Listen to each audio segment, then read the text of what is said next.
Olá, meus queridos amigos. Como estão? Espero que se encontrem todos saudáveis e cheios de energia.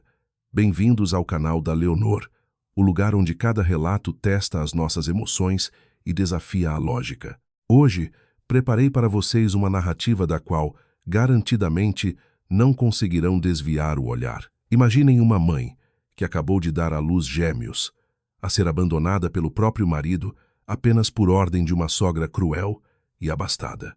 A matriarca grita sem piedade, exigindo que ele os deite fora e avance para o divórcio.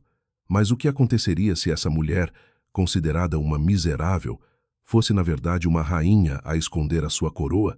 Preparem-se, porque um dia eles vão ligar a televisão e ficarão em choque ao ver quem está no ecrã. Antes de mergulharmos no testemunho de como o meu esposo me abandonou a mim e aos nossos bebés, não se esqueçam de deixar um gosto neste vídeo para apoiar o canal da Leonor. Subscrevam para não perderem outras tramas cativantes e certifiquem-se de ativar o sino das notificações. O mais importante de tudo, escrevam agora mesmo nos comentários o nome da vossa cidade natal e a palavra presente. Vamos começar. Preparem os lenços de papel e toda a vossa energia emocional. A vida de Catarina devia estar impregnada com o aroma a pó de talco e canções de embalar repletas de gratidão. Contudo, ela sentia tudo aquilo como uma melodia interrompida, uma nota falsa escondida atrás de uma felicidade ilusória. Já tinham passado 7 dias desde que dera à luz os gêmeos, uma menina serena e um menino irrequieto. O exíguo apartamento arrendado, situado num bairro modesto como a Mourária, na periferia úmida de Lisboa, parecia um palácio para a jovem mãe. O som melancólico de um fado, vindo de uma tasca próxima, parecia a banda sonora da sua solidão. Apesar das paredes com os azulejos já gastos, dos corredores estreitos, das janelas ligeiramente poeirentas e do velho colchão deformado, aquele era o seu refúgio. Todo aquele cenário tornara-se uma testemunha silenciosa do sacrifício e do afeto que ela entregava. Catarina, embora o seu rosto ainda exibisse sinais de exaustão e os cantos dos olhos guardassem vestígios de lágrimas, emanava uma forte aura de tranquilidade. Ela era a fortaleza para aquelas 2 crianças. O seu marido, Gonçalo, encontrava-se sentado a um canto da divisão. Estava de costas viradas para a esposa.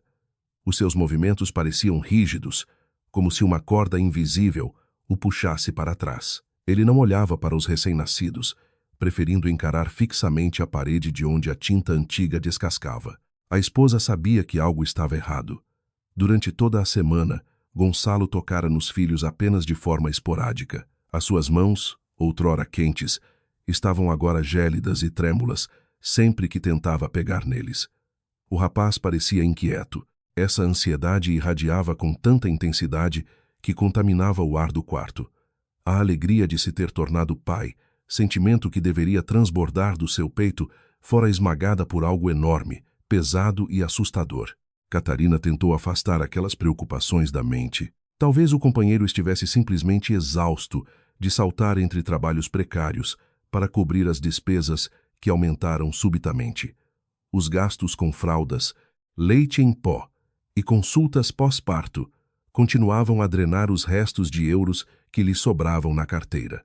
Ela recordava-se de como, no início do namoro, Gonçalo a levara a passear pelas ruas de Alfama, prometendo-lhe um palácio enquanto partilhavam um pastel de nata ainda quente. Agora essa promessa, doce como o pastel de nata de outrora, tornara-se apenas um riso silencioso e amargo nos pensamentos da jovem. Ela não precisava de mansões, apenas desejava o amor e a lealdade do companheiro. A rapariga respirou fundo, deixando o cheiro a creme de bebê e suor encher-lhe os pulmões.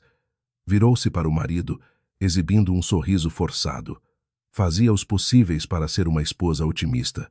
Pediu-lhe para olhar para os bebés, notando que eram parecidos com ele, embora tivessem herdado o nariz da mãe. Sussurrou aquelas palavras com uma voz rouca, esperando que pudessem despertar o calor que desaparecera do coração de Gonçalo. Ele limitou-se a murmurar algo imperceptível, sem se voltar.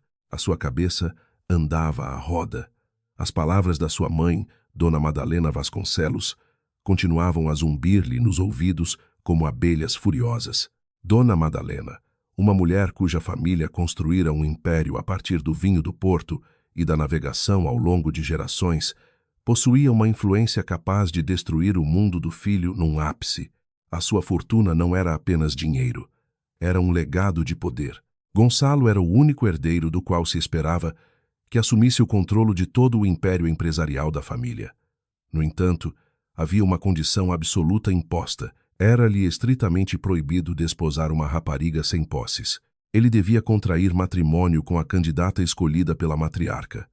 Agora, ele quebrara essa regra, e não só a desrespeitara, como também trouxera ao mundo 2 netos gerados por uma mulher que Dona Madalena odiava visceralmente. O rapaz não parava de imaginar o rosto eternamente severo da mãe, o seu olhar cínico e a voz afiada como uma lâmina. Sabia que, após ir ao encontro da progenitora, a sua existência nunca mais seria a mesma. Encontrava-se numa encruzilhada. Teria de escolher entre o amor simples e genuíno da esposa ou a riqueza, o poder e a ostentação ilimitada oferecidos pela família. Catarina notou como as costas de Gonçalo ficavam mais curvadas a cada dia que passava. Tinha a certeza de que ele ocultava um grande segredo. Esse mistério sentia-se como uma muralha que o rapaz erguera entre ambos. A perspicaz protagonista, dotada de uma intuição aguçada como a de uma águia, embora tentasse sempre manter uma aparência humilde, já desconfiava que o problema estava relacionado com a família do marido. Durante todo aquele tempo, Gonçalo evitara falar sobre os seus parentes fabulosamente ricos. Dava sempre a desculpa de que queria construir uma vida do zero ao lado da sua amada. Contudo, a expressão no seu rosto era agora diferente. Já não se tratava de construir nada. Tratava-se de uma escolha destrutiva. Naquela noite, quando os pequenos adormeceram profundamente, Catarina ganhou coragem. Sentou-se ao lado do companheiro, encostando a cabeça ao seu ombro. Sentia o coração dele bater de forma irregular. Questionou o que se passava, garantindo que podiam enfrentar tudo juntos. Recordou-lhe que era a sua esposa e que tinham aqueles 2 pequenos anjos, acreditando que a devoção deles seria suficientemente forte. Falou com uma voz cheia de inocente sinceridade. Essa pureza comoveu e, em simultâneo, feriu Gonçalo inconscientemente. Ele suspirou profundamente. As palavras da mulher, semelhantes a uma faca afiada, cravaram-se nos seus sentimentos. Desejava tanto ser honesto, abraçá-la e prometer que lutaria por aquela pequena família. Mas a memória da opulência que o aguardava voltou a assombrar. Lembrou-se dos carros desportivos, da moradia de luxo na Quinta da Marinha, das viagens de fim de semana à Quinta da Família no Douro e das contas bancárias que nunca ficavam a zeros. Por outro lado, via a sua companheira, pálida, exausta, obrigada a cuidar de 2 recém-nascidos num apartamento alugado e claustrofóbico. O ego e o medo acabaram por derrotar o afeto. Sentiu que a esposa e os filhos se tornariam apenas um fardo e um obstáculo no seu caminho rumo à glória financeira. Anunciou que precisava de sair por uns instantes, alegando um assunto urgente e um encontro inadiável. A sua voz soou abafada. Não teve coragem de olhar a companheira nos olhos. Temia que o seu olhar revelasse o plano vil que estava a maquinar. Catarina sentiu um calafrio percorrer-lhe os ombros, perguntou com quem iria ter e o motivo de tamanha urgência, lembrando-o de que só deveria voltar ao trabalho dali a 2 dias. A ansiedade crescia no seu tom de voz. Gonçalo levantou-se abruptamente, sacudindo a mão da esposa do seu ombro.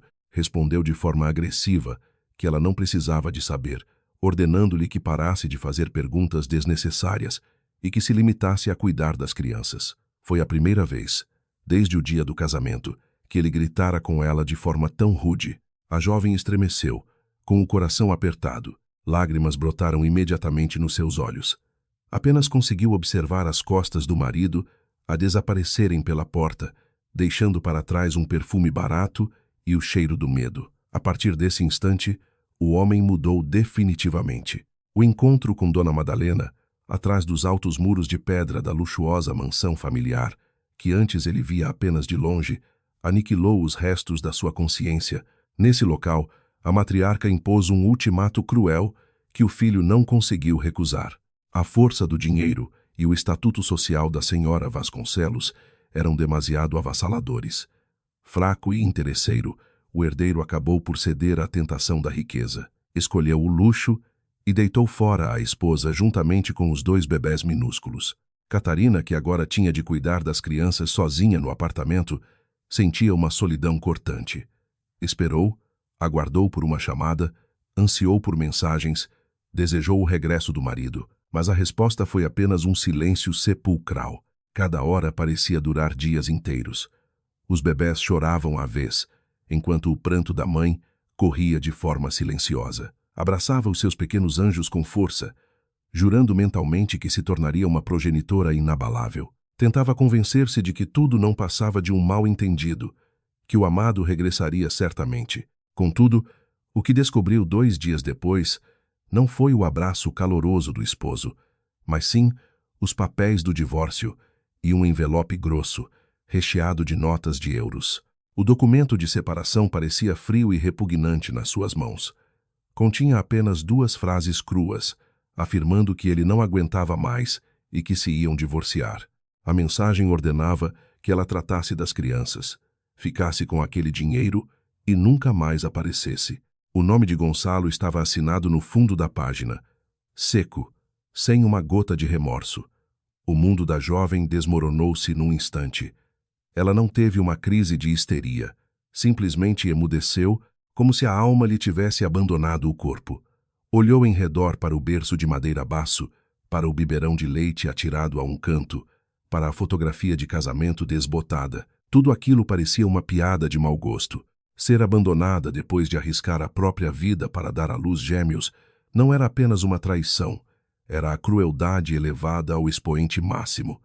No meio do desespero, apenas um nome lhe surgiu na mente: Beatriz, a sua melhor amiga.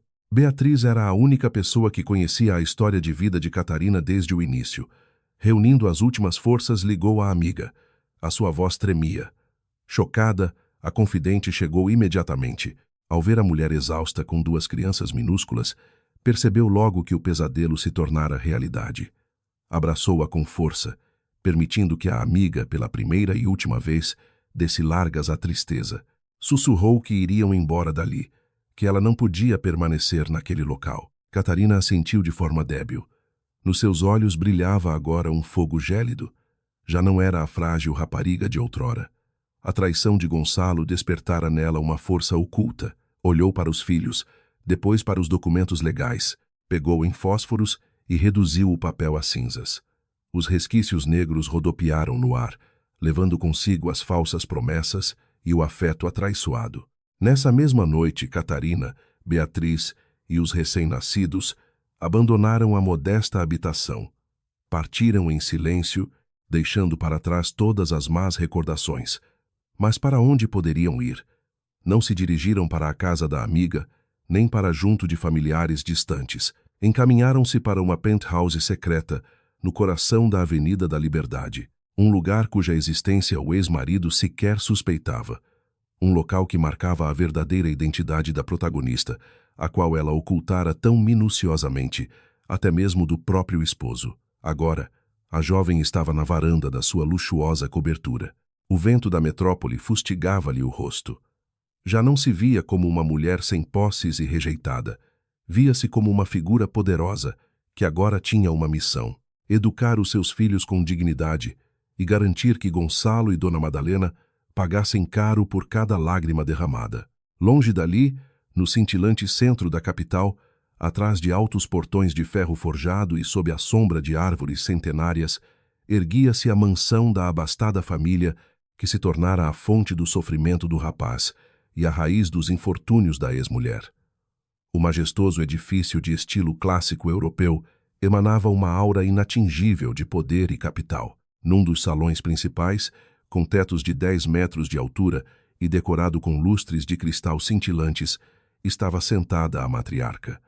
Ela era a rainha, no trono do negócio familiar.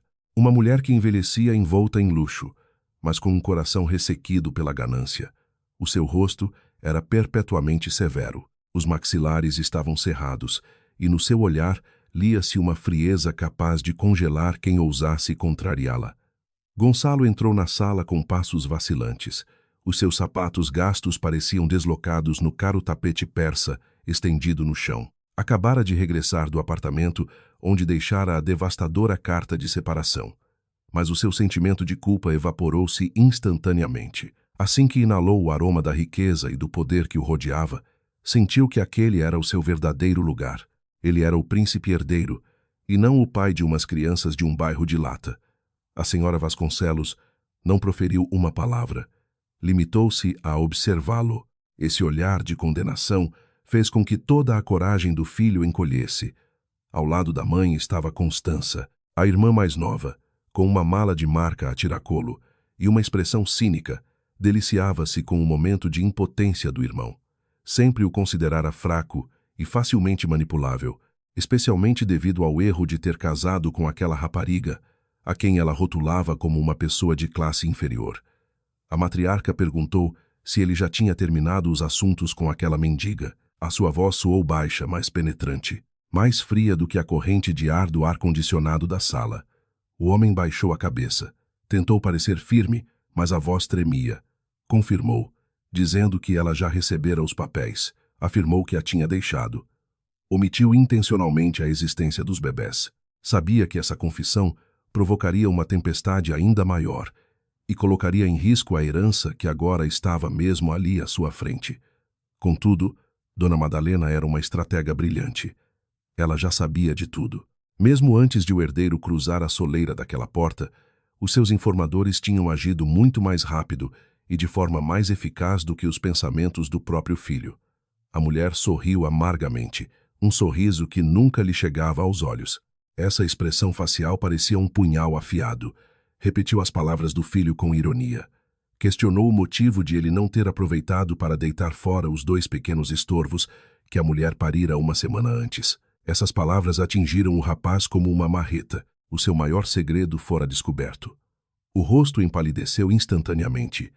Levantou a cabeça, tentando encontrar uma justificação, mas as palavras ficaram-lhe presas na garganta. Constança riu-se baixinho. Esse riso desdenhoso fez o sangue do irmão ferver, embora ele soubesse que merecia aquilo. A dona da casa levantou-se e começou a caminhar lentamente em redor do filho, como um predador a cercar a presa. Exigiu que ele a ouvisse com atenção, lembrando-lhe que era o único sucessor daquela dinastia. Afirmou ter trabalhado arduamente para construir todo aquele império, para que ele pudesse viver em grande estilo. Acusou-o de ter desonrado o nome da família ao casar-se com uma raparigueta dos subúrbios e de ter gerado 2 bastardos indignos de usar o apelido deles. O homem tentou argumentar que eram netos dela. A senhora Vasconcelos bateu com o pé no chão. A sua voz elevou-se, transformando-se num grito cujo eco encheu o salão. Questionou para que quereria ela crianças vindas daquela miserável. Ordenou que os deitasse fora, que se divorciasse e que nunca permitisse que se aproximassem da herança. Declarou que seriam apenas um fardo e a prova viva do seu fracasso. Apontou-lhe o dedo. O dedo, adornado com diamantes reluzentes, parecia apontar diretamente para a alma do filho. Gonçalo desabou no tapete. Sentia nojo de si próprio, mas ao mesmo tempo um medo avassalador. Tinha noção de que, se defendesse a mulher e as crianças, seria expulso definitivamente. Todos os seus privilégios, todos os seus sonhos de opulência, desapareceriam num piscar de olhos. A mãe continuou a falar num tom que voltou a ser calmo, mas carregado de ameaça. Revelou que já tinha tudo preparado. A sua futura esposa, Carlota, já estava à espera. Uma noiva condizente com o estatuto deles, que daria à luz descendentes dignos daquela linhagem. Avisou que ele só precisava de assinar alguns documentos, e todos os ativos passariam para as suas mãos assim que garantisse que a mulher chamada Catarina desaparecera das suas vidas para sempre. Ele engoliu em seco. A palavra desaparecer soava ambígua e ameaçadora. No entanto, os pensamentos sobre a bela e rica Carlota, e mais importante ainda, sobre a fortuna que iria receber, abafaram todos os seus sentimentos de culpa. Com o discernimento já nublado, acenou em sinal de concordância. Escolheu o capital. Cortou o último fio que o ligava à própria consciência. Entretanto, na secreta, sumptuosa, mas silenciosa penthouse, A protagonista passava a noite a traçar planos confidenciais. Aquela cobertura não lhe pertencia. Ou, pelo menos, era o que o ex-companheiro pensaria. Na verdade, aquele espaço era apenas um dos centenas de ativos geridos por uma corporação secreta, propriedade da própria Catarina. Depois de Beatriz ter ajudado a mãe e os recém-nascidos a mudarem-se, Catarina contactou imediatamente o Dr. Henrique Albuquerque. Ele era um ilustre advogado na casa dos 50 anos, autoritário e com uma lealdade incondicional à jovem. Ele era a chave para o mistério. Durante todo aquele tempo, ela vivera na simplicidade, não por falta de meios, mas porque estava a testar o caráter do marido. Ela era a única herdeira de um gigantesco império imobiliário e tecnológico, com uma escala muito superior à do negócio de Dona Madalena. O seu pai, falecido há alguns anos, pedira-lhe que ocultasse a sua verdadeira identidade até encontrar um companheiro que a amasse pelo que era, e não pela sua conta bancária. Informou friamente o jurista de que chegara o momento de ativar o protocolo Fênix. Encontrava-se sentada uma secretária elegante, em frente a um computador portátil moderno, contrastando radicalmente com a imagem que exibia no apartamento arrendado. Vestia um pijama de seda em vez de uma camisola larga e gasta. O seu olhar já não era o de uma pessoa destroçada.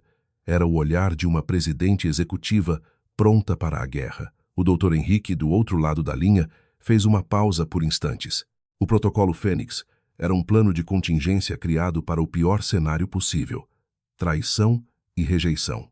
O advogado questionou se ela tinha a certeza, clarificando que isso significava avançar com um processo, retirar todos os investimentos injetados de forma oculta nas empresas da família Vasconcelos seriam retirados e, mais importante ainda, a sua verdadeira identidade seria revelada no momento mais oportuno.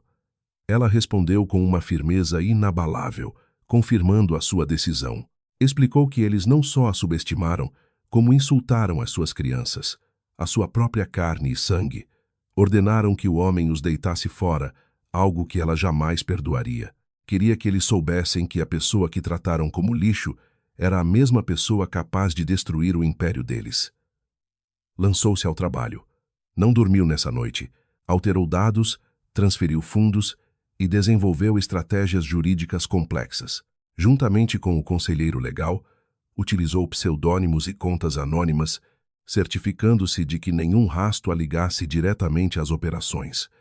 Garantiu que este contra-ataque fosse lento, sufocante e que desmoronasse a matriarca a partir de dentro. Queria que a vilã compreendesse o que era perder tudo, até mesmo o próprio orgulho. A amiga, que dormia no quarto contíguo com os bebés, acordou e reparou que a dona da casa ainda trabalhava.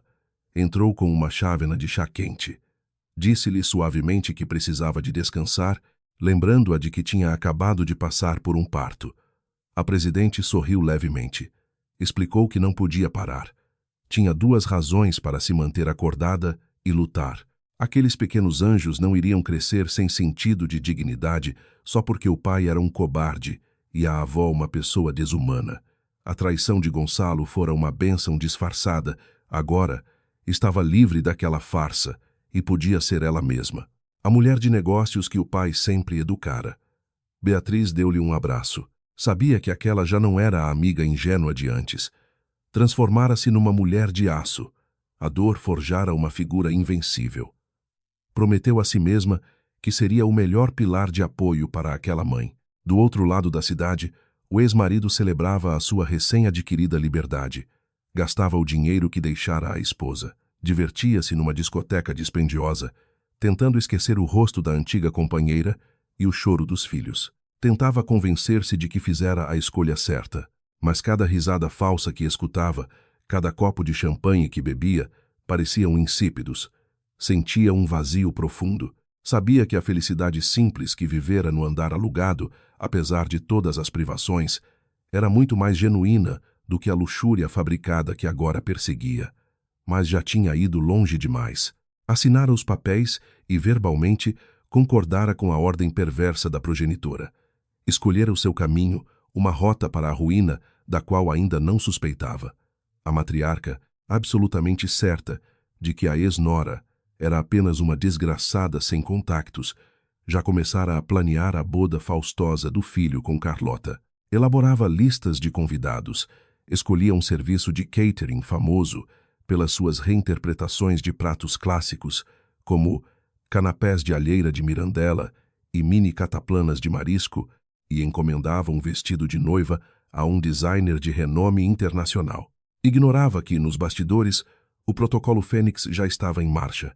Uma bomba relógio financeira e jurídica já fora ativada, aguardando o instante ideal para detonar, arrasando com toda a preparação para a festa e com a falsa grandiosidade daquela linhagem. Catarina jurou que voltaria a aparecer. O seu regresso iria abalá-los até aos ossos.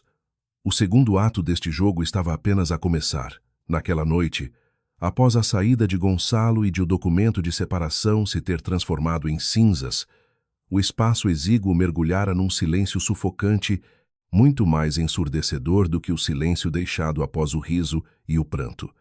Esse mutismo era o grito inaudível do coração da jovem ofendida. Agora erguida do desespero, agia com rapidez e frieza, movida pelo instinto maternal de proteger a prole. Abraçou os recém-nascidos, que dormiam tranquilamente, beijou-lhes as testas e sussurrou uma promessa de ser sempre inquebrável. Beatriz, a amiga leal, chegou à pressa. Assim que a viu, percebeu que todos os seus receios se tinham concretizado. A mãe já não derramava lágrimas.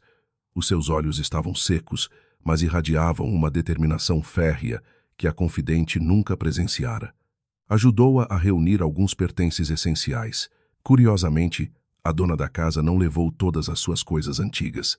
Pegou apenas na roupa das crianças, em fotografias da sua infância e numa velha caixa de madeira que sempre guardara debaixo do colchão. Anunciou que iam partir imediatamente, antes de amanhecer, com um tom de voz implacável. A amiga perguntou com ansiedade para onde iriam, justificando que a sua casa era demasiado pequena, e sabendo que a outra não quereria ir para a morada dos familiares. Imaginava que o destino seria um abrigo ou outro alojamento precário. A herdeira sorriu de forma subtil. Era um sorriso carregado de mistério. Não respondeu. Simplesmente enfiou a mão na mala e tirou as chaves de um veículo. Não eram as chaves do carro velho de Gonçalo, mas sim as de um automóvel de alta gama, com um logótipo completamente desconhecido para Beatriz. Respondeu enigmaticamente que iam para onde o ex-marido nunca ousaria ir. A meio da noite fria, a amiga seguiu-a. Caminharam a pé por uma ruela escura até a estrada principal. E foi então que a surpresa aconteceu. Um sedã preto e cintilante estava cuidadosamente estacionado na esquina da rua, longe dos olhares indiscretos dos vizinhos. Junto ao carro, encontrava-se um homem de meia-idade, vestindo um fato dispendioso e usando óculos de armação dourada. Dr. Henrique Albuquerque, o ilustre advogado que supostamente só lidava com clientes da alta elite financeira. Beatriz ficou estupefacta. Perguntou quem era aquele senhor e de quem era o veículo. A líder fez as apresentações de forma sucinta. Afirmou com significado que ele era o representante do futuro delas e que aquela viatura viera para as recolher. O espanto da acompanhante atingiu o limite quando o carro rasgou o trânsito noturno a alta velocidade. Após uma hora de viagem em direção ao centro de negócios, repleto de edifícios imponentes, o automóvel imobilizou-se em frente a uma penthouse incrivelmente ostensiva. A segurança era de nível máximo, e o átrio estava decorado com mármore e lustres de cristal, ultrapassando largamente qualquer ideia de luxo que a amiga pudesse conceber. Questionou com a voz embargada se era ali que iam ficar. A jovem assentiu. Deu-lhe as boas-vindas a uma das propriedades secretas da sua linhagem. Ao cruzar a entrada, foi como se regressasse ao seu habitat natural. Deixou de ser desajeitada. Os seus movimentos tornaram-se graciosos. O seu rosto irradiava um poder até então sepultado. A habitação era enorme, com janelas panorâmicas do chão ao teto, oferecendo uma vista deslumbrante sobre o rio Tejo e as luzes da metrópole. Era um contraste incrivelmente doloroso em comparação com o subúrbio onde encenara o drama da pobreza com Gonçalo. Beatriz, que até então julgava que a companheira era apenas uma rapariga comum com um trabalho a tempo parcial, foi inundada por uma enorme onda de choque e confusão. Olhou para a anfitriã à procura de explicações. Esta acomodou os filhos no quarto principal, decorado de forma esplêndida. Suspirou profundamente e iniciou a sua narrativa. Reconheceu que tudo parecia uma loucura, mas explicou que fazia parte das exigências do seu falecido pai. Ele fora um magnata nos setores imobiliário e tecnológico. Pedira-lhe que vivesse uma vida normal durante alguns anos, dissimulando a sua identidade e todos os bens, para testar a índole do homem com quem viesse a casar. A ouvinte ficou sem palavras.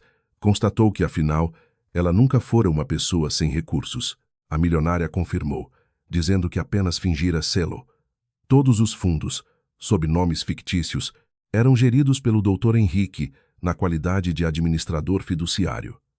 O dinheiro na sua conta bancária modesta não passava de uma mesada deixada pelo progenitor para financiar a encenação. O herdeiro dos Vasconcelos falhara o teste, escolhera a ostentação e abandonara a família.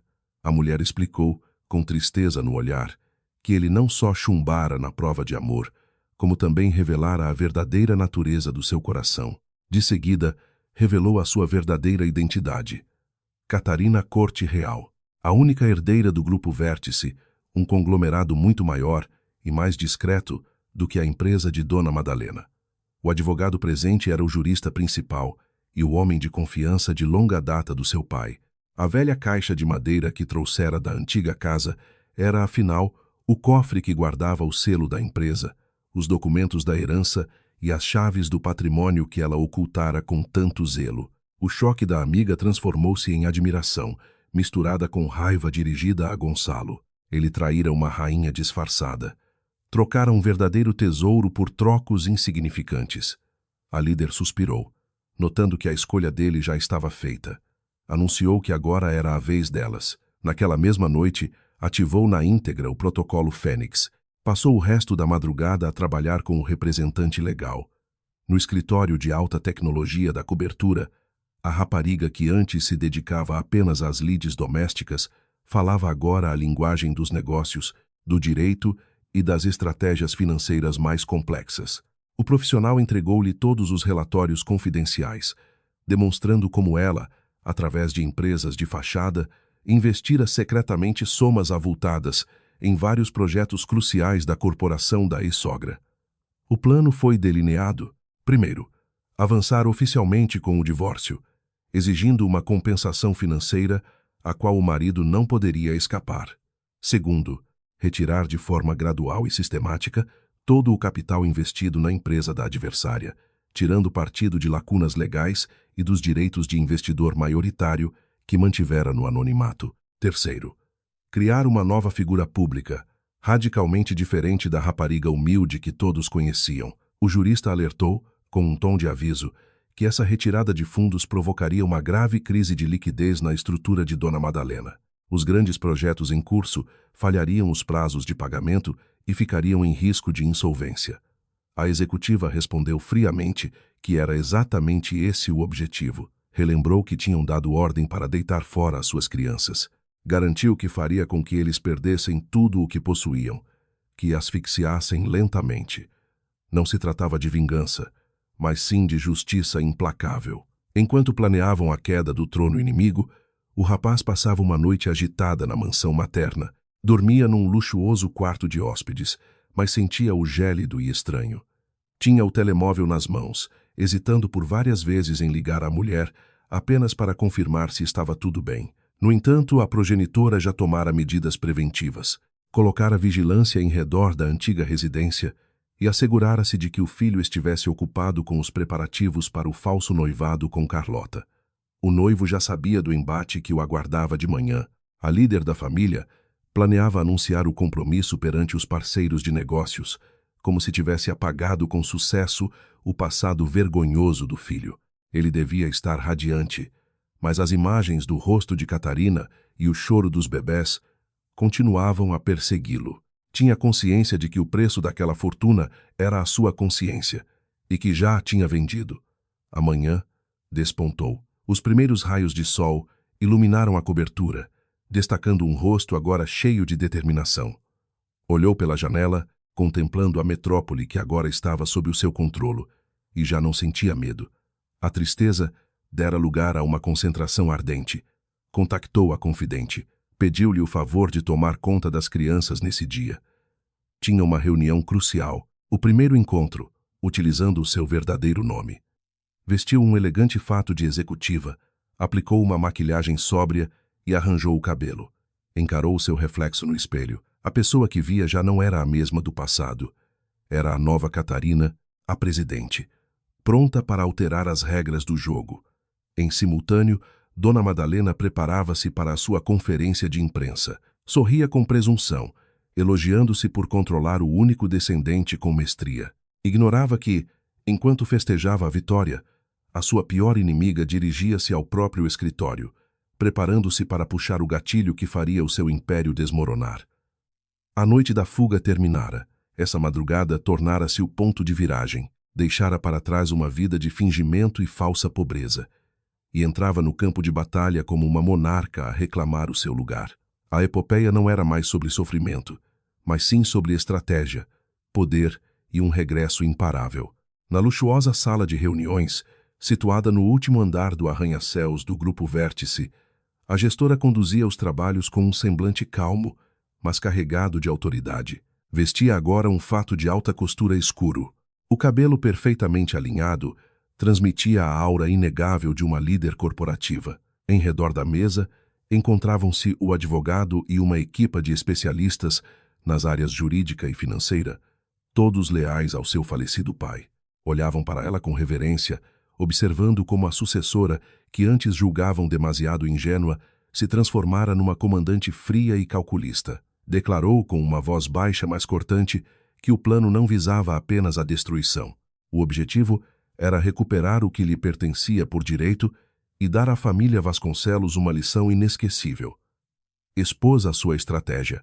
Os ataques não seriam desferidos de uma só vez, mas através de operações silenciosas e graduais, empurrando o clã para um complexo labirinto financeiro. O primeiro passo seria uma retirada massiva dos fundos que ela investira, através de empresas de fachada, nos projetos vitais da adversária. Como maior investidora anônima em infraestruturas cruciais, possuía uma cláusula que lhe permitia retirar o capital a qualquer momento, sob o pretexto de violação de ética. Essa cláusula fora adicionada propositadamente para testar a integridade do marido. Ordenou a retirada de todos os investimentos do empreendimento Tejo Sul e do Porto Atlântico. Instruiu-os a usarem como desculpa um relatório de auditoria forjado, cujo acesso seria intencionalmente divulgado numa fuga de informação controlada. Queria que o movimento parecesse motivado pelo pânico dos mercados e não por uma ação isolada. Desejava que eles procurassem os culpados entre os próprios parceiros de negócios. O jurista tomou notas rapidamente. Tinha consciência de que a saída repentina de capital desses dois grandes empreendimentos provocaria uma severa crise de tesouraria na corporação inimiga. Sem a injeção de fundos da herdeira, o empreendimento Tejo Sul, que era o orgulho da matriarca, incumpria imediatamente os prazos de pagamento, incorrendo em multas na ordem dos milhões de euros e arruinando a reputação no mercado. Do outro lado da capital, a vilã encontrava-se no auge da sua arrogância. Tinha acabado de realizar uma sessão fotográfica sumptuosa para uma revista de economia. Sentada no gabinete, saboreava um café numa chávena de porcelana cara, sentindo que alcançara um triunfo absoluto. Acreditava que a ex-nora miserável fora apagada da vida do rapaz e que a herança estava salvaguardada. Questionou o secretário sobre os preparativos para o noivado, sem qualquer pingo de remorso pelos netos que acabara de atirar para a rua. O assistente confirmou que tudo estava pronto. Garantiu que seria o evento social mais luxuoso do ano. Contudo, a serenidade da empresária foi subitamente interrompida. A porta do escritório abriu-se de forma brusca. Gonçalo entrou. O seu rosto estava de uma palidez cadavérica e a camisa amarfanhada. Acabara de sair de uma caótica reunião de emergência, exclamou ofegante que tinham um problema colossal. A mãe pediu-lhe calma, irritada com o pânico despropositado do rapaz. Quis saber o que se passava. Ele explicou que o investidor principal do empreendimento Tejo Sul, a empresa estrangeira Orion Capital, acabara de retirar todo o seu dinheiro. Alegavam problemas graves nos relatórios financeiros e receios de infrações éticas.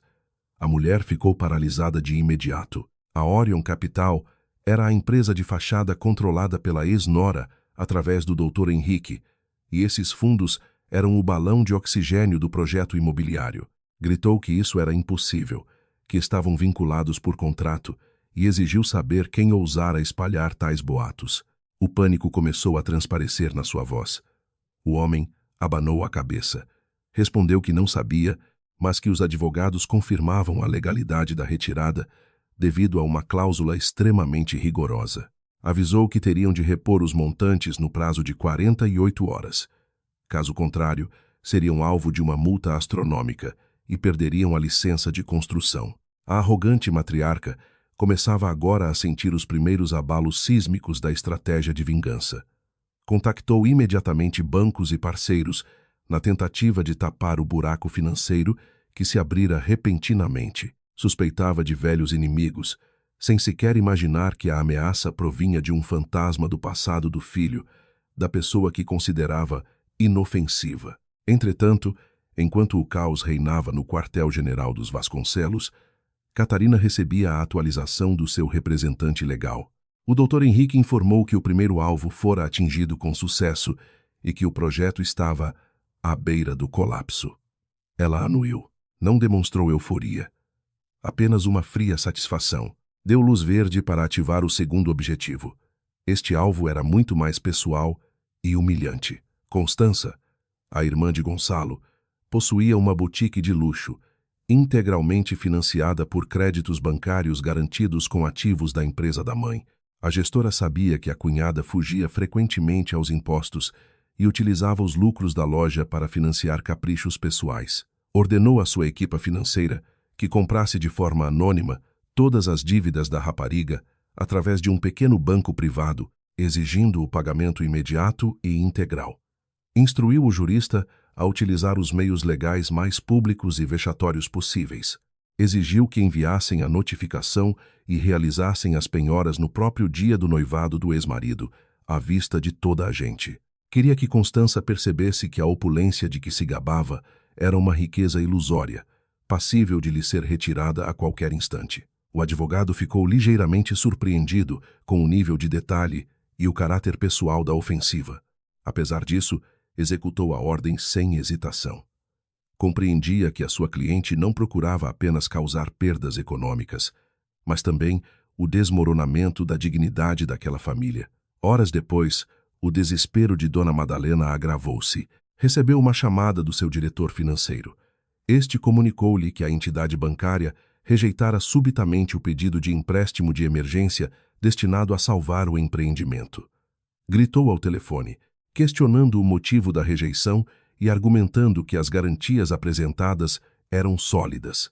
O diretor respondeu, com a voz a tremer, que os ativos dados como garantia encontravam-se em processo de penhora por parte de antigos credores. Destacou, em particular, os imóveis que a filha utilizara como caução para as dívidas do seu negócio. O sangue da matriarca ferveu. Convocou a filha de imediato. A jovem, que se encontrava a provar o vestido para a festa do irmão, entrou na sala com um ar amuado. Resmungou, perguntando o que se passava e afirmando estar ocupada. A mãe exigiu que ela explicasse rapidamente que dívida era aquela relacionada com a boutique, que estava a provocar a apreensão dos bens da família. A rapariga ficou em choque.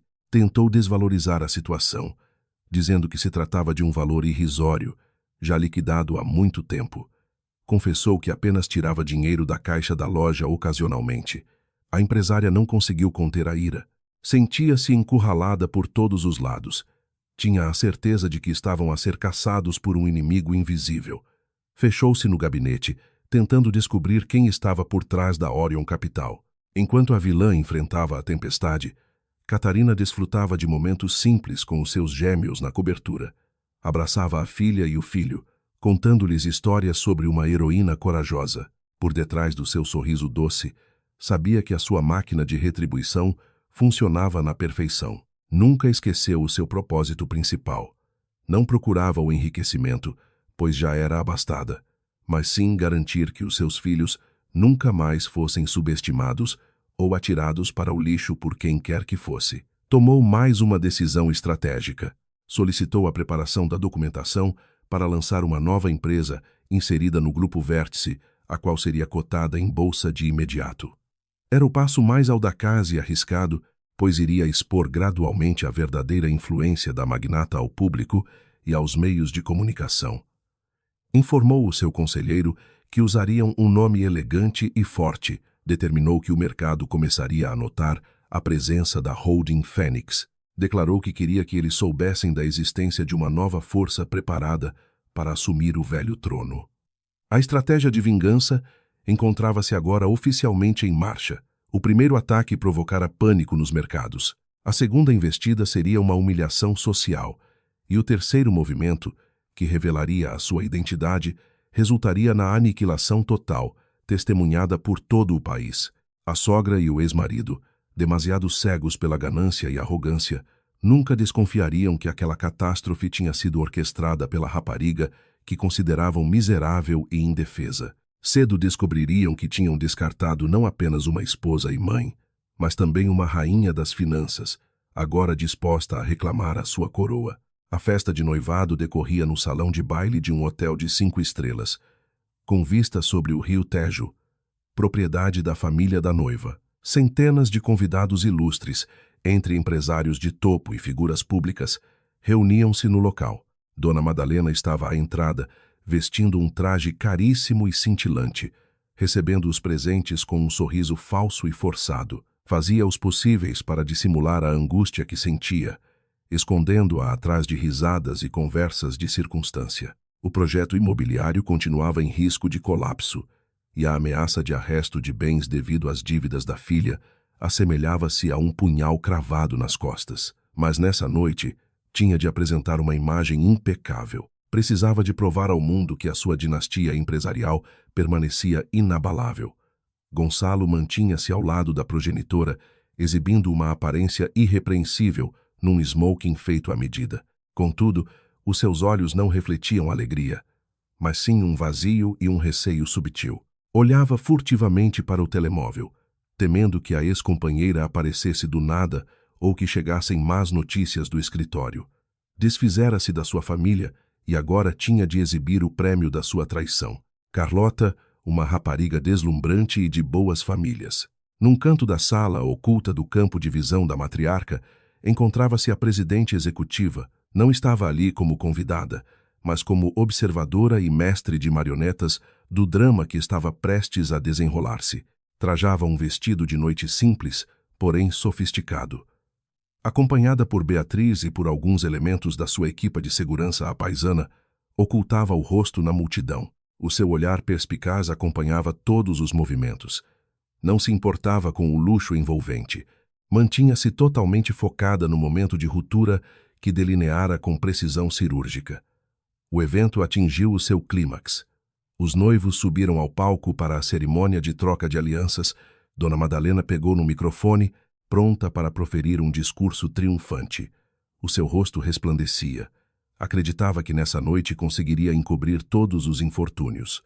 Proclamou que aquela era uma noite histórica, o momento em que o seu único sucessor encontrara o seu destino ao lado de uma senhora à altura do estatuto da sua estirpe.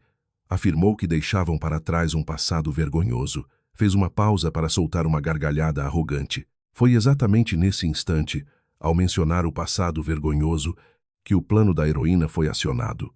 No exterior do salão, Dr. Henrique liderava uma equipa de advogados e oficiais de justiça. Não tinham vindo para celebrar, mas sim para cumprir as ordens da sua cliente. O jurista, exibindo um semblante sereno e uma incontestável autoridade legal, entrou no recinto que subitamente ficara em silêncio. Fazia-se acompanhar por 2 agentes de execução. Num ápice, todos os olhares se viraram para ele, que caminhava diretamente para o palco. A anfitriã observou-o com perplexidade. Conhecia-o como um advogado extremamente respeitado e experiente no mercado. Com uma voz forte e oficial, ele pediu desculpa por interromper a celebração, fazendo com que o ambiente emudecesse por instantes. Declarou que não estavam ali para festejar, mas para o cumprimento de deveres legais. A empresária sorriu, tensa. Inquiriu sobre a natureza desses deveres. sugerindo que ele se teria enganado no endereço, pois estavam a meio de uma comemoração. O recém-chegado interrompeu-a de forma cortante. Anunciou que compareciam para realizar uma penhora coerciva de bens utilizados como garantia de um crédito contraído pela filha dela, Constança. Esclareceu que o prazo de pagamento expirara e a dívida fora transferida para um novo credor, que exigia a liquidação total e imediata. Esta declaração soou como um trovão num céu limpo. A matriarca vacilou. A sua tez perdeu a cor num segundo. O casal no palco petrificou. Os convidados começaram a murmurar, fixando os olhos na líder e no filho. Subitamente, Constança, que se encontrava ao lado do palco envergando um vestido de criador fabuloso, gritou de forma histérica. Desconhecia que a dívida do seu negócio, tratada com tanta leviandade, fora transformada numa bomba-relógio pela cunhada. Gritou que era impossível, que a sua loja não tinha nada a ver com aquilo e que era uma injustiça. Mas o seu clamor perdeu-se no burburinho que se gerou. Sem demonstrar emoção, o advogado ergueu um documento volumoso e continuou, referindo que, de acordo com a ordem do tribunal, também tinham a obrigação de apreender os bens móveis associados às garantias. Declarou a apreensão do carro desportivo estacionado à entrada, adquirido com fundos da empresa. Em seguida, desviou o olhar para a rapariga, agora tomada pelo pânico. Acrescentou que teriam de confiscar as joias com diamantes que ela trazia vestidas, uma vez que estava provado terem sido compradas com os recursos da entidade devedora. Os dois agentes de execução aproximaram-se de Constança, que entrou num ataque de nervos e tentou fugir. A mãe tentou intervir, invocando a dignidade e o bom nome da linhagem. Mas o representante legal atuava ao abrigo da lei e era impossível travá-lo. Ao fundo do salão, a verdadeira orquestradora assistia à cena. Aquele era o primeiro castigo que deveriam receber. Uma punição pela prepotência de julgarem que o capital resolvia tudo e uma retaliação pelas ofensas que lhe haviam dirigido. Viu o antigo companheiro paralisado, incapaz de reagir. A sua face transparecia uma vergonha incalculável. Ele não fazia a menor ideia de que a mulher que acabara de repudiar era a mente brilhante por detrás de toda aquela humilhação. A situação tornava-se cada vez mais caótica. Os órgãos de comunicação social, convidados para cobrir a faustosa cerimônia, captavam agora de forma frenética fotografias e vídeos do confisco dos pertences da irmã. As manchetes dos jornais do dia seguinte seriam, sem dúvida, desastrosas. O enlace da elite transformara-se num palco para a justiça. A empresária, já desprovida de discernimento, tentou agarrar o microfone novamente.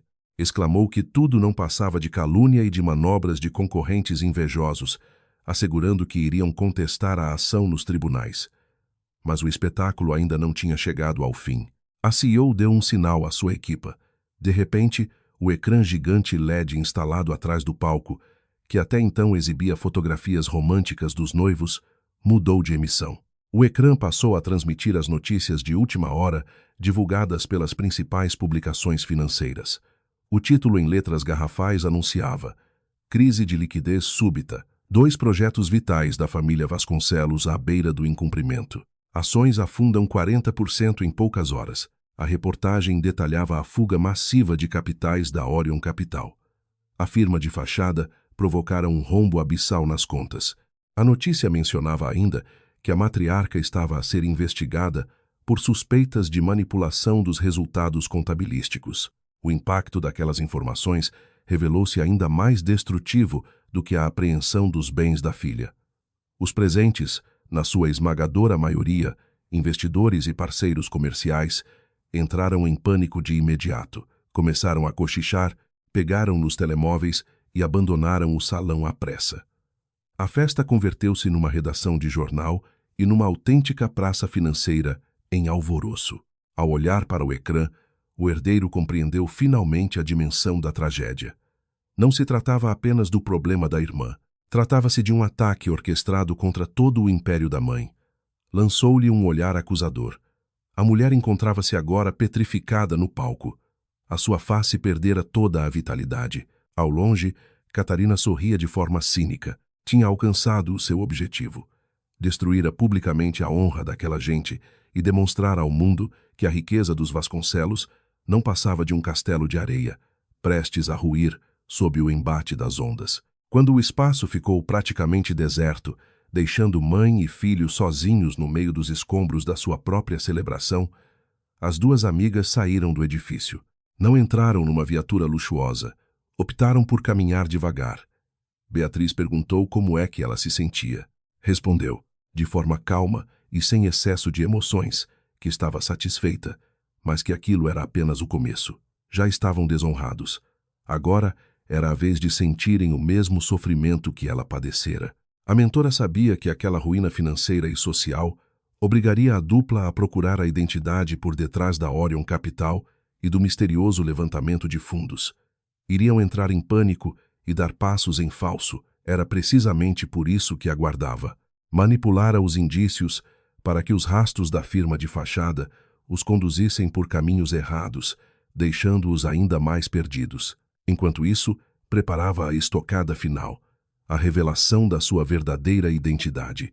Nessa noite, dormiu tranquilamente, embalada pela respiração suave dos gêmeos, enquanto a sogra e o ex-marido passaram a madrugada consumidos pelo desespero e pela vergonha. No dia seguinte, a imponente moradia foi envolvida por uma aura lúgubre, nunca antes sentida naquele lugar. Os imponentes lustres de cristal no átrio principal pareciam ter perdido o seu fulgor. A mesa de refeições, por norma repleta de iguarias requintadas, apresentava-se agora silenciosa e carregada de tensão.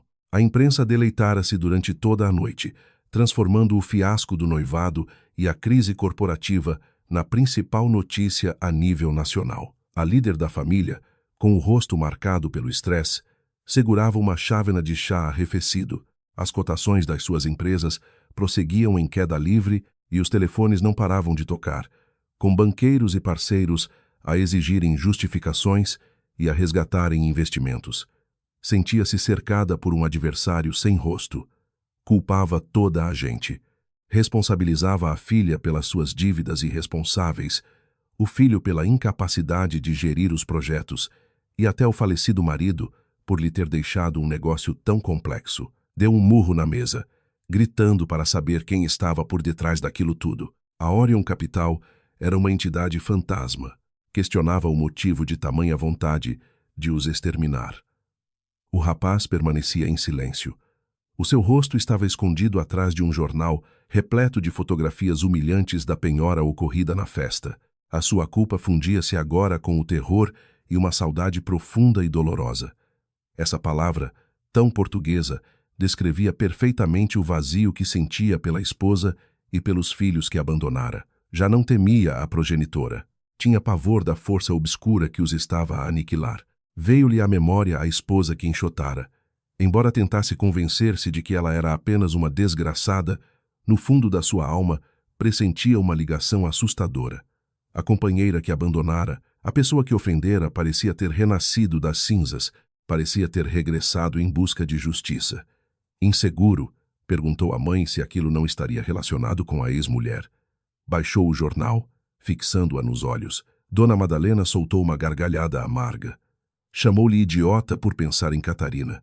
Afirmou que a rapariga nem dinheiro tinha para fraldas e que não passava de uma salóia da periferia. Declarou com uma falsa convicção, tentando convencer-se mais a si própria do que ao filho, que ela devia estar a chorar as mágoas no seu apartamento decadente.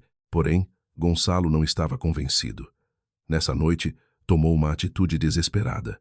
Surrupiou as chaves de um automóvel antigo da gaveta da mãe e conduziu furtivamente até a antiga morada arrendada. Nutre-a a esperança de a encontrar ali, a sofrer e a implorar, para poder sentir-se poderoso e apagar o remorso. Ao chegar ao bairro, deparou-se com o apartamento vazio. A porta estava trancada e as janelas cobertas de pó. Os vizinhos com quem se cruzou informaram que a inquilina se fora embora com uma amiga há dias, sem deixar qualquer rasto. Um sentimento de vazio invadiu o coração do homem. Catarina não estava a padecer. Tinha simplesmente desaparecido. A impossibilidade de a localizar apenas acentuou a sua ansiedade. Regressou à casa com a alma devastada. Sentia-se cada vez mais encurralado, no meio daquele cataclismo financeiro e psicológico, Começou a procurar indícios ocultos que pudessem explicar o caos e, acima de tudo, justificar a sua decisão de a ter rejeitado. Sabia que a mãe sempre guardara os documentos de maior importância no cofre do escritório. Aproveitando a madrugada, quando a matriarca dormia profundamente sob o efeito de comprimidos, esgueirou-se para a divisão. Abriu o cofre utilizando uma antiga palavra-passe que ainda recordava. No interior, deparou-se não só com balanços contabilísticos alarmantes e correspondência com a Orion Capital, mas também com uma pasta vermelha que lhe captou a atenção. No seu interior, repousava o testamento do seu falecido pai. Leu o documento com as mãos a tremer. Descobriu uma verdade assombrosa. O progenitor, que sempre se opusera à ganância da esposa, afetara a esmagadora maioria do patrimônio a um fundo fiduciário. Tinha deixado instruções rigorosas de que esses bens se destinavam a garantir o bem-estar dos netos nascidos de um casamento alicerçado em amor genuíno e não para satisfazer os interesses corporativos da viúva. O rapaz estremeceu. Parecia que aquele testamento fora redigido especificamente a pensar nele e na sua esposa. O patriarca tinha conhecimento da existência de Catarina e, ao que tudo indicava, previra aquele desfecho. O que o chocou ainda mais foi constatar que uma prestigiada sociedade de advogados fora nomeada como administradora do fundo. Tratava-se do escritório do Dr. Henrique Albuquerque. Gonçalo ficou paralisado, o advogado que liderara o processo coercivo no seu noivado. As peças do puzzle começavam agora a encaixar. O jurista não era um velho rival de negócios da mãe, mas sim a pessoa designada pelo pai para salvaguardar certos capitais. Mas por que razão os estava a atacar com tanta ferocidade? Seria possível? Será que a ex-companheira já tinha conhecimento daquele testamento? Ou seria o próprio testamento que a estava a proteger?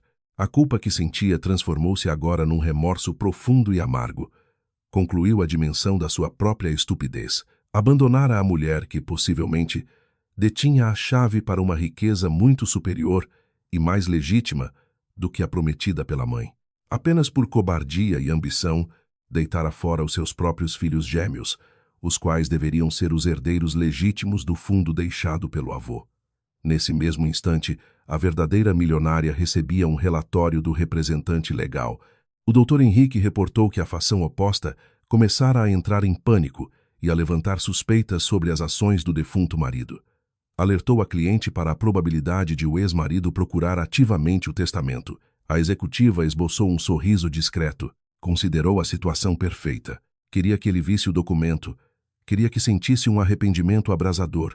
Deu ordens para avançarem para a fase seguinte. Instruiu o arranque imediato do lançamento do mais recente produto tecnológico do Grupo Vértice, sob a chancela da Holding Fênix. Exigiu que a apresentação fosse feita à escala nacional e que fosse transmitida em exclusivo, em horário nobre, pelos principais canais de televisão e plataformas digitais. A empresária preparava a prova cabal que cimentaria a sua posição perante a opinião pública e as instâncias legais. Mais importante ainda, estava a montar o palco para o seu reaparecimento, um momento que deixaria a sogra e o ex-marido em estado de choque. Pretendia mostrar-lhes até onde chegara a mulher que eles tinham rejeitado de forma tão cruel. Naquela madrugada, o rapaz regressou ao quarto de hóspedes, levando consigo uma cópia do testamento paterno. Não conseguiu pregar olho, ficando apenas sentado a contemplar o papel, a refletir sobre a atrocidade que cometera. Lembrava-se da ordem da mãe. Deita-os fora, divorcia-te dela. Reconheceu que escolhera o rumo errado. Sentiu uma admissão silenciosa brotar no seu íntimo. Amava o luxo mais do que a companheira, e agora estava prestes a perder ambos. No dia seguinte, a senhora Vasconcelos presidiu a uma reunião de crise com a sua equipa financeira. Tentava atirar as culpas para um testamento antigo e nebuloso do marido. Gonçalo entrou na sala com um semblante sombrio. Declarou com insistência que tinham de encontrar Catarina e as crianças. Revelou que encontrara o documento do pai e que os filhos eram os verdadeiros herdeiros daquele fundo. Argumentou que, se os encontrassem, poderiam utilizar a herança para interpor uma providência cautelar contra o advogado. A matriarca fitou o filho com repulsa, perguntou-lhe se tinha perdido o juízo, questionando se ele acreditava mesmo que, depois de os ter atirado para a rua, eles regressariam. Além disso, afirmou que a herança do falecido era insignificante quando comparada com o que possuíam agora. O rapaz sabia que a mãe estava errada, sabia que a vontade do pai era a solução, mas ela, cega pela arrogância, recusava-se a escutar. Ordenou ao departamento financeiro que se concentrasse na obtenção de linhas de crédito, em vez de perderem tempo com procuras inúteis. Ao final da tarde, na sua penthouse, a manhata preparava-se. Observou-se ao espelho, deslumbrante num vestido de noite feito por medida. No quarto ao lado, as crianças dormiam descansadamente sob a vigilância de Beatriz. Nessa noite, iria apresentar-se ao mundo como a CEO da Holding Phoenix. Na outra ponta da cidade, a mãe e o filho estavam sentados na opulenta sala de estar, que se revelara uma autêntica gaiola dourada. Assistiam ao noticiário, na esperança de ouvirem boas notícias sobre os fundos de resgate que tinham solicitado. De forma repentina, a emissão foi interrompida. Um anúncio de imensa sofisticação exibiu o lançamento de um produto revolucionário de uma nova empresa tecnológica. Os dois franziram a testa. Questionavam-se sobre o que seria a Holding Phoenix e como é que uma empresa recém-criada conseguia o tempo de antena no horário mais caro da televisão. A emissão continuou, transmitindo em direto a conferência de imprensa de lançamento. No palco, encontrava-se uma mulher elegante, bela e cheia de poder, rodeada pela administração de topo. Eles fixaram os olhos no ecrã do televisor. Ficaram de olhos arregalados, e os seus rostos empalideceram de imediato. Ali, no palco iluminado, sob os flashes dos fotógrafos e perante os meios de comunicação nacionais, segurando o microfone com enorme segurança, estava Catarina, a mulher que eles tinham rejeitado, julgando-a uma pobre coitada. Apresentava-se agora como a diretora-geral da Holding Phoenix, uma das entidades mais promissoras de Portugal. O choque foi indescritível. Apenas conseguiam olhar atônitos enquanto a figura no ecrã sorria, exibindo uma expressão de triunfo e autoridade esmagadora. A imagem na sala de luxo continuava a emitir o sorriso dominador da executiva. As faces dos dois espectadores passavam agora da palidez para um tom de descrença e choque absoluto. Testemunhavam com os próprios olhos que a rapariga que tinham empurrado para o abismo da miséria se encontrava agora no topo da hierarquia empresarial, liderando uma corporação com muito mais poder do que a deles. A matriarca começou a gritar de forma histérica, recusando aceitar os factos que se desenrolavam à sua frente. Berrava que era impossível e que só podia ser uma sósia, questionando como é que aquela falhada poderia ter alcançado tal patamar. Gonçalo, segurando o testamento nas mãos, abanou a cabeça de forma débil. Reconhecia as feições inconfundíveis. Observava como o olhar que outrora considerara ingênuo irradiava agora uma inteligência e um vigor insuperáveis. Murmurou, com a voz embargada pelo pavor e pelo arrependimento, que era realmente a ex-mulher.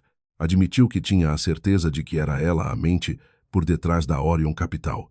Fora ela a responsável pela apropriação do capital deles. No dia seguinte, a histeria na casa da família atingiu proporções épicas. Dona Madalena, habitualmente senhora das suas emoções, não parava de berrar e de culpar o rapaz pela sua imbecilidade. Decidiram que teriam de se confrontar com a nova líder do mercado o mais rápido possível. Teriam de suplicar, ameaçar ou tentar recuperar a herança dos netos, que agora representava o acesso ao fundo deixado pelo falecido patriarca. A mulher mobilizou os últimos contactos que lhe restavam para descobrir o paradeiro da arqui-inimiga. Obteve a informação de que a Holding Phoenix iria organizar um evento de gala nessa noite para comemorar a vitória e anunciar uma parceria milionária com um investidor global. Encarou isto como a última oportunidade para um frente a frente. Ao cair da noite, no grande salão do hotel mais luxuoso da capital, o ambiente transpirava magnitude e êxito. Era a recepção comemorativa da empresa da magnata, assinalando o triunfo retumbante do novo lançamento e a assinatura de contratos de escala mundial. Os convidados de honra eram membros da elite que antes faziam negócios com os Vasconcelos e que agora gravitavam em redor do novo polo de poder. A presidente permanecia no centro do recinto, trajando um vestido vermelho escuro deslumbrante, emanando a pose de uma verdadeira rainha. Recebia os cumprimentos e sorria de forma afável, mas o seu olhar mantinha-se em estado de alerta. Sabia que os antigos familiares iriam aparecer. Encarregara-se de lhes fazer chegar convites falsos, provocando-os propositadamente para comparecerem. Com efeito, passado algum tempo, os dois surgiram à entrada, caminhando com passos apressados. Ambos envergavam roupas sumptuosas, fazendo os possíveis para camuflar o nervosismo e a desonra. Pareciam pedintes vestidos com trajes de alta costura, contrastando brutalmente com a aura de sucesso que inundava o espaço. A presença da dupla captou a atenção de imediato, especialmente devido ao facto de os seus recentes escândalos preencherem as páginas dos jornais. A matriarca abriu caminho por entre os presentes, dirigindo-se diretamente à rival. Tinha o rosto ruborizado, hesitando entre a fúria e o desespero. Gonçalo seguia atrás, de olhar caído, apertando o testamento no bolso do casaco. A ex-sogra gritou, exigindo que ela parasse com aquela farsa. A sua voz falhou num guincho agudo, não se importava com os olhares reprovadores dos restantes convidados. Declarou saber que era ela a responsável por tudo, e ordenou-lhe que parasse, garantindo que não conseguiria destruí-los. A jovem virou-se. O seu sorriso evaporou-se, dando lugar a uma expressão de gelo. Pediu calma à plateia e subiu ao palanque, pegando no microfone. Todas as atenções estavam agora focadas no trio. Aquele era o cenário delineado para o grande desmascarar. Desejou boa noite às senhoras e aos senhores com uma voz serena e soberana, impondo muito mais respeito do que os berros da intrusa. Agradeceu a presença de todos naquela singela comemoração e informou que, por coincidência, encontravam-se ali visitas muito peculiares. Revelou que se tratava da família do seu antigo esposo. Encarou a sogra e o ex-marido de frente, com um olhar carregado de desilusão e fortaleza. Afirmou que as referidas visitas a acusavam de os ter aniquilado. Perante a assistência, declarou assumir a autoria dos factos. As suas palavras arrancaram um murmúrio de espanto na sala. Confessou ser a fundadora da Orion Capital, a entidade que retirara o financiamento dos projetos corruptos daquela família. Confirmou também ser a responsável por garantir que as dívidas da cunhada Constança fossem executadas publicamente. Dona Madalena ficou atônita com a confissão direta. Inquiriu, perplexa, o motivo de tal atitude, reiterando que ela não passava de uma pobre coitada a quem eles tinham estendido a mão. A milionária soltou um leve riso. Pobre coitada.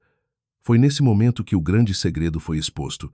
Pediu permissão para se apresentar novamente. Esclareceu que o seu nome não era apenas Catarina, mas sim Catarina Corte Real. Afirmou ser a única herdeira e proprietária do Grupo Vértice, agora transformado na Holding Fênix. Todos os presentes ficaram estupefactos. Grupo Vértice, um nome lendário, envolto em secretismo ao longo dos anos. Os boatos sobre a filha desaparecida do fundador encontravam ali a sua resposta. A gestora prosseguiu. A sua voz denotava uma ligeira vibração devido à emoção contida. Revelou que não possuía falta de recursos econômicos. Fingira não os ter. Desempenhara esse papel para colocar à prova o esposo, para averiguar se ele se interessava por ela ou pela sua conta bancária. Depois, dirigiu-se ao ex-marido. O seu olhar cortava como vidro. Disse-lhe que ele falhara esse teste de forma miserável. Trocou a esposa pela herança da mãe e abandonou-a. Rematou dizendo que, num ato da mais pura frieza, ele repudiara os próprios gêmeos recém-nascidos, deitando fora o seu sangue, amando da matriarca. A menção aos bebés abandonados provocou um burburinho de indignação generalizada entre os convidados.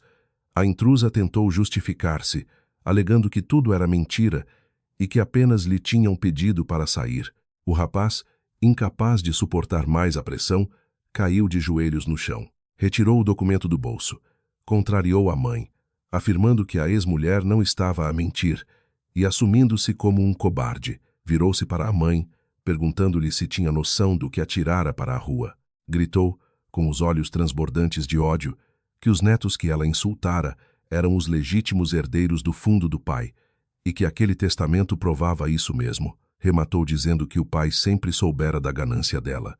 A mulher emudeceu definitivamente. Tinha as mãos a tremer. O escândalo do abandono de menores, exposto ali à vista de todos, aliado à revelação das últimas vontades do falecido, trucidou os restos de credibilidade e de poder que ainda ostentava. Apercebeu-se de que a sua ordem cruel tivera um efeito bumerangue. Perdera não só a sua atividade comercial, como também o filho. Pior ainda, perdera a legitimidade para gerir os capitais do marido. Catarina olhou para o rapaz em prantos. Concordou que ele era um cobarde, mas informou-o de que já não necessitava do documento. Afirmou que a herança do seu próprio pai era mais do que suficiente para garantir o futuro das crianças. Dispensava o dinheiro daquela família, tudo o que exigia era que se fizesse justiça. A executiva fez sinal ao advogado, que subiu de imediato ao palco. Com um tom oficial, Dr. Henrique anunciou que a sua cliente tinha interposto uma ação de divórcio litigioso, exigindo o montante máximo de indemnização. Informou também que tinham apresentado queixa-crime contra Dona Madalena por falsificação de documentos contabilísticos e branqueamento de capitais, suportada por provas irrefutáveis. Todo o patrimônio remanescente daquela linhagem seria apreendido para indemnizar os lesados e liquidar a compensação devida a Catarina. No meio da assistência eufórica, a protagonista concluiu o seu discurso com uma frase lapidar. Recordou-lhes que a tinham insultado por aparentar ser humilde, que tinham descartado os seus filhos, e sugeriu-lhes que reparassem bem. Avisou que a pessoa que atiraram para a sarjeta seria o rosto que veriam sempre que ligassem à televisão, pois a Holding Fênix estava prestes a tornar-se a maior corporação do país. Os dois foram convidados a sair do evento, acompanhados pelos olhares de desprezo e pelos disparos das máquinas fotográficas da imprensa presente. Retiraram-se de cabeça baixa, despedindo-se dos privilégios de que outrora gozavam para abraçarem um futuro mergulhado em arrependimentos. A rainha alcançara, finalmente, a sua justiça e o lugar de direito no trono. Após aquela noite devastadora, uma tempestade judicial abateu-se sobre o clã Vasconcelos de forma implacável. Através da equipa liderada pelo Dr. Henrique, as ações decorreram de forma célere. Acabaram as margens para acordos ou para complacência. Iniciara-se uma perseguição cerrada por todos os ilícitos financeiros e morais que tinham perpetrado. As investigações levadas a cabo pelas autoridades, municiadas com provas sólidas, fornecidas pela Corporação Corte Real, não tardaram a destapar uma montanha de manobras contabilísticas, fuga aos impostos e desvios de fundos de investidores que a líder familiar sempre ocultara. A falha na tesouraria, despoletada anteriormente pela gestora, serviu de gatilho para trazer toda aquela corrupção à luz do dia. Em menos de uma semana, a matriarca foi constituída arguida de forma oficial. A senhora que passara a vida rodeada de mordomias e empregados via-se agora sujeita a interrogatórios extenuantes. A sua prepotência dissipou-se gradualmente, sendo substituída por um terror visceral. Compreendeu que, desta vez, o montante da sua conta não lhe compraria a liberdade, pois enfrentava alguém cujos recursos superavam em muito a sua imaginação. No meio daquela tormenta, o filho ficou totalmente despedaçado. Perdeu tudo: o emprego, a futura noiva. Uma vez que Carlota cortara relações de imediato devido à repercussão do caso e, o que era mais gravoso, a dignidade. Tentou contactar a ex-esposa inúmeras vezes, implorando misericórdia. A jovem respondia apenas através do advogado, enviando uma mensagem gélida onde lembrava que a decisão de repudiar os filhos e assinar o divórcio fora de sua exclusiva responsabilidade, não havendo espaço para retrocessos, o juiz emitiu o mandado de detenção contra Dona Madalena. A sua captura tornou-se num espetáculo humilhante na praça pública. Foi levada da mansão sob o foco das câmaras das televisões. Limitava-se a olhar de forma apática para os portões, lembrando-se do controlo que, entretanto, se evaporara. Constança, cujos bens já tinham sido arrestados, conseguiu evitar a prisão ao colaborar com a justiça, depondo contra a própria mãe. Aquela rapariga, que sempre olhara a cunhada de cima para baixo, via-se agora obrigada a saltar entre quartos alugados, despojada de todo o luxo, e a culpar a mãe pela sua desgraça. Em contraste, a posição de Catarina consolidava-se no mercado. A sua corporação ascendeu a um nível ímpar. O tribunal decretou o divórcio por ausência de contestação viável, acompanhado de uma indemnização que levou o homem à insolvência total. O rapaz encarou, por fim, a realidade. Não foi detido, pois o seu envolvimento dizia respeito a questões éticas e de negligência, e não aos esquemas fraudulentos da mãe. Mas agora estava na miséria. Ficou sem nada, tendo de abandonar a propriedade e levando apenas os parcos bens que escaparam ao arresto. Percebeu que a contrição e o opróbrio eram os únicos tesouros que lhe restavam. Fora apenas um indivíduo fraco que escolhera o dinheiro em vez dos valores, perdendo inclusive a oportunidade de ser pai. Catarina assumia-se agora como uma figura independente e uma diretora-geral de referência. Fitando o horizonte com otimismo, reuniu Beatriz e as crianças na varanda. Decretou o fim do capítulo negro, anunciando com serenidade que chegara à altura de escreverem uma nova história pautada pela felicidade. Decorreu um ano desde a detenção e o desmembramento do grupo empresarial do ex-sogro. O panorama mudara de forma radical, mas o cotidiano da jovem assumira um ritmo harmonioso. Deixara de habitar nas sombras do passado. A sua holding transformara-se efetivamente num gigante com projeção nacional sob a sua liderança clarividente. Foi distinguida como personalidade empresarial do ano, e as suas feições passaram a preencher as capas das publicações, convertendo-a num ícone de emancipação feminina. Toda a sua atenção recaía agora sobre os gêmeos. Tornavam-se miúdos afetuosos, espertos e sorridentes, sendo a principal motivação para a mãe se levantar todas as manhãs. A cobertura exalava agora alegria e encontrava-se repleta de brinquedos, distante do ambiente pesado de outrora. Beatriz atingira o cargo de administradora de topo na corporação e era a tia de coração das crianças, mantendo-se como testemunha fiel do renascimento da companheira. A líder, não obstante o seu triunfo estrondoso, manteve-se humilde e agarrou-se aos valores transmitidos pelo pai. Criou uma fundação para apoiar mães solteiras e crianças abandonadas. Numa bela ironia face à sua própria experiência traumática, canalizava os seus dividendos para operar mudanças positivas e não para meras exibições de riqueza. Entre as responsabilidades executivas e a maternidade, permitiu que o coração voltasse a palpitar. Conheceu Julian, um consultor europeu que prestava serviços na expansão do grupo. Ele desconhecia por completo o drama que envolvia o passado da empresária.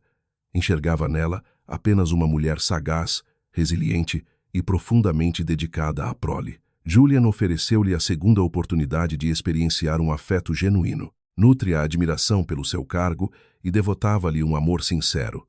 Os milhões não intimidavam Julian, demonstravam um carinho real e tratava os meninos como se fossem do seu próprio sangue, educando-os com paciência e ternura. Provou que um homem de verdade não receia o sucesso de uma parceira, antes a alavanca e a protege. No extremo oposto de Lisboa, Gonçalo arrastava-se numa realidade impiedosa. Mergulhara na pobreza absoluta. Ganhava o pão através de biscates e residia num quarto alugado exíguo, prisioneiro de um remorso infindável. Ocasionalmente, vislumbrava o rosto da antiga mulher na televisão. Sempre que se deparava com um sorriso luminoso e escutava os relatos dos seus feitos, sentia o coração apertar. Ganhara a consciência de que rejeitara não apenas uma companheira, mas um futuro recheado de uma felicidade sem paralelo. Sentia a falta das crianças, mas o orgulho e o vexame impediam qualquer tentativa de contacto. Entretanto, no estabelecimento prisional de Tires, Dona Madalena sofria um colapso completo. O seu estado mental degradou-se. Era assolada por alucinações frequentes. Insistia em atirar as culpas para a ex-nora, mas já ninguém lhe prestava atenção. Perdera todos os elos com o exterior. O seu arrependimento não resultava em contrição, mas sim num ódio ainda mais entranhado. Compreendeu que o pior dos castigos não consistia em estar atrás das grades, mas na certeza de ter arruinado a existência do próprio filho. Por causa da sua cobiça, Catarina, que estava a par do paradeiro do antigo companheiro, Optou por não intervir. Concedera-lhe o perdão interno para encontrar paz, mas recusara uma segunda oportunidade. O romance com Julian ganhou maturidade. Numa noite, ele propôs casamento oferecendo um anel simples. Sabia que a mulher não ansiava por diamantes vistosos, mas sim por lealdade incorruptível. A proposta foi aceite. Sentiu finalmente o conforto que outrora procurara. Sem sucesso. Em Gonçalo, o matrimônio de Catarina e Julian desenrolou-se numa cerimônia íntima, apenas com a presença dos mais próximos. Tratou-se de uma verdadeira celebração do amor. Contou com a presença de Beatriz, do Dr. Henrique e dos gêmeos, que agora se dirigiam a Julian de forma afetuosa, chamando-lhe pai. A magnata triunfara no campo de batalha empresarial e recuperara a sua vida. Provou que ser atirada para o fundo do poço não era o desfecho, mas sim o prólogo para o seu trajeto fulgurante. 2 anos transcorreram desde a troca de votos.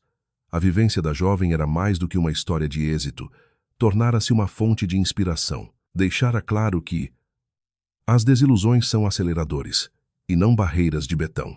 A Holding Fênix expandiu-se ferozmente para o mercado internacional, colocando a fundadora no restrito leque dos líderes de negócios de maior influência. Julian revelou-se o aliado perfeito, tanto na esfera privada como na profissional, alinhando com a estratégia corporativa e assumindo o papel de pai com toda a dedicação. A rotina estava preenchida com momentos de descontração. Dissiparam-se os medos e as tristezas, sobrando apenas bravura e afeto. Desfrutava frequentemente das tardes no jardim relvado da sua nova propriedade em Sintra, observando as crianças nas brincadeiras com o marido. A euforia que vivenciava era autêntica, algo que os milhões não compram nem forjam. Conquistara uma nova coroa. Não a tiara do patrimônio herdado, mas o diadema moldado através da sua força de vontade e honestidade. Do outro lado, a subsistência do rapaz tocara no fundo do abismo. Trabalhava nas limpezas num centro comercial. Quis o destino que o edifício tivesse sido erigido pelo próprio grupo pertencente ao antigo sogro. Limpava as superfícies em mármore brilhante de forma diária. Quando lhe vinha à memória a forma como a progenitora pisava as carpetes caras, a amargura assentava-se nele, corroendo-o por dentro. Numa dessas manhãs, enquanto fazia uma pausa na copa, fixou os olhos num televisor que estava ligado. O noticiário divulgava o trabalho da fundação liderada pela filantropa. A mulher discursava no púlpito, emanando uma graciosidade e empatia únicas, acompanhada por Julian e pelas crianças, que exibiam um aspecto saudável. Gonçalo ficou estático. As lágrimas turvaram-lhe a visão. Avistou a menina, outrora tão frágil, agora a lançar gargalhadas sonoras. Avistou o menino, antes irrequieto, a abraçar o padrasto com um afeto palpável. A contrição abateu-se sobre ele de forma violenta. Viu com os próprios olhos que deitara fora não só o capital, mas também o sentimento autêntico e a bênção da paternidade. Semanas mais tarde, envolto num estado de total debilidade anímica, o homem decidiu dar um último passo. Sabia das deslocações regulares da empresária à sede do grupo. Vestindo a sua farda de trabalho coçada, aguardou junto ao portão principal, na esperança de um encontro. Quando a luxuosa viatura saiu, encheu-se de coragem. Correu na direção do carro, obrigando o motorista a travar. O rapaz desabou no asfalto, lavado em lágrimas, implorou o perdão, a sua voz quebrada pelo peso de um arrependimento que o consumia. Reconheceu ser um cobarde e pediu desculpa por a ter rejeitado a ela e as crianças, dizendo que o seu erro o assombraria para sempre. Garantiu que carregaria essa cruz até ao último suspiro. Ela ouviu-o de forma aprazível. Aquelas lágrimas eram o pranto que ele deveria ter derramado anos antes. Suspirou profundamente. Respondeu, num tom estável e definitivo, que já escutara aquelas palavras. Avisou que as desculpas não resgatam os ponteiros do relógio, nem apagam as feridas nos corações dos mais pequenos. Declarou que o tinha perdoado para encontrar a sua própria harmonia. Contudo, clarificou que ele mesmo incendiara a derradeira oportunidade no exato instante em que rubricara o divórcio e se aliara à progenitora. Entregou-lhe um envelope através do motorista. O invólucro continha uma quantia significativa de notas e o cartão de visita do advogado Henrique Albuquerque explicou que o valor não provinha dela. Tratava-se do resíduo do fundo fiduciário do pai dele, que ficara imune aos arrestos do tribunal. Aconselhou-o a utilizar a quantia para recomeçar, talvez para tirar um curso profissionalizante e encontrar um ofício digno, longe do brilho falso que um dia o cegou. Sugeriu que, se pretendesse agir de forma honrada, contactasse o jurista para o ajudar. Ordenou-lhe que nunca mais tentasse abordar as crianças. Garantiu que viviam felizes e que não permitiria que a dor de tempos idos beliscasse aquele bem-estar. Ele aceitou o envelope, tremendo. Tentou balbuciar um agradecimento, mas a viatura já retomara a marcha. O veículo desapareceu, deixando-o isolado no alcatrão, ciente de que estava a cumprir a pena máxima, ser eternamente esquecido pelas pessoas que mais estimava e que agora pairavam fora do seu alcance. No entretanto, a outrora toda poderosa senhora Vasconcelos deparou-se com o desfecho das suas ações. Recebeu condenações pesadas pelos vários crimes e foi sentenciada a largos anos de reclusão. Subsistia isolada atrás das grades. Acometida por doenças frequentes, não recebia qualquer visita. Faleceu alguns anos depois numa cadeia portuguesa. A desolação e a cólera foram os únicos legados que lhe sobraram. Percebeu, de forma tardia, que a nora, a quem chamara de pessoa de baixa extração, teria sido a única figura capaz de lhe proporcionar um suporte verídico, respeitabilidade social e um requinte assente em pilares genuínos. A família, estruturada por Catarina e Julian, floresceu com base no respeito e num diálogo transparente. As crianças cresceram, espelhando-se num modelo de triunfo, firmeza e afeto incondicional. A executiva recuperou o seu legado financeiro e libertou-se, de forma categórica, das correntes de um seio familiar tóxico. Transformou-se num pilar de motivação para milhares de cidadãos em todo o lado. O percurso de Gonçalo nunca retomou a linha ascendente. Ofertou a verba recebida para conseguir um trabalho modesto, vivendo sem sobressaltos. Jamais voltou a contrair matrimônio.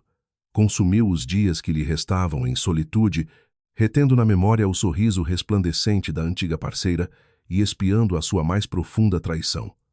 O caráter e a integridade pesam muito mais na balança do destino do que o mero estatuto e o peso de um apelido de família. Nunca tenham receio de ser rejeitados, pois em certos casos uma grande desilusão funciona como o portal de acesso a um futuro extraordinário que vos aguarda.